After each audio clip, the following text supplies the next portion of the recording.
So ransomware, once again, making big news over the weekend.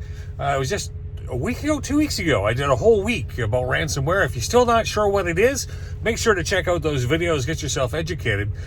This case was a couple of interesting, unique things about it. It occurred to a fairly large construction firm in Toronto, Canada. And, of course, under the new data breach laws in Canada, they had to report the fact that they'd had an incident.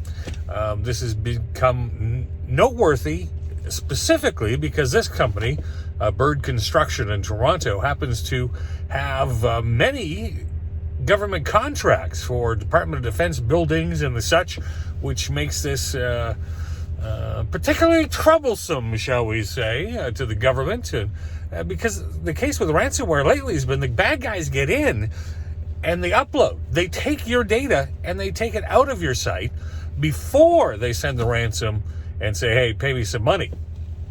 Usually they're taking a look to see what they've got. See, the thing you got to understand is ransomware isn't picky. Sure, it could be about you, maybe, if you've really made someone upset.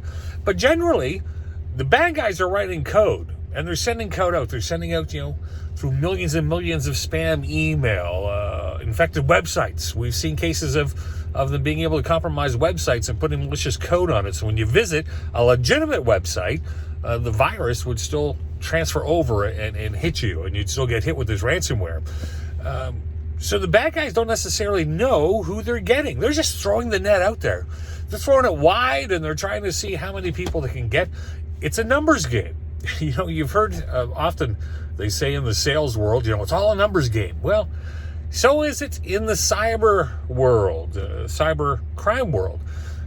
You throw out millions and millions of emails to try to get as many people as you can to fall prey and become victim and generate revenue. There was a study one time, I remember the FBI, I think, put it out. And they said for every million pieces of spam email bad guys send out, 8 people are clicking on it. I used to joke and say, hey, if we could just find those 8 people, train them, then it wouldn't be profitable anymore. I joke because, wouldn't it be nice if that's all we had to do to protect ourselves in this always on, always connected world? Matter of fact, I've written a report, 10 things you've got to know to keep yourself safe from hackers. It's a free report. Look down here in the comments, and I'll put a link to that report there. You can check that out. And you got to protect yourself. This company in Toronto, people are going to say, yeah, that's big companies. But as I just pointed out, it doesn't matter if you're a home user, it doesn't matter if you're a small company, middle-sized company. They're coming for us all, and they're willing to steal whatever data they can and collect whatever money they can from whomever they can. It doesn't matter. We're just hearing more and more about it, especially in Canada, thanks to this new data breach law where you have to kind of self-incriminate yourself and say, yeah, we had a problem. You got to tell the privacy commissioner. If you don't and they trace a breach back to you, oh man, you might as well just close up shop. Anyways, I digress. I'm carrying on too long. So what I will do is say thank you very much for tuning in to Scott on Security, and stay safe out there.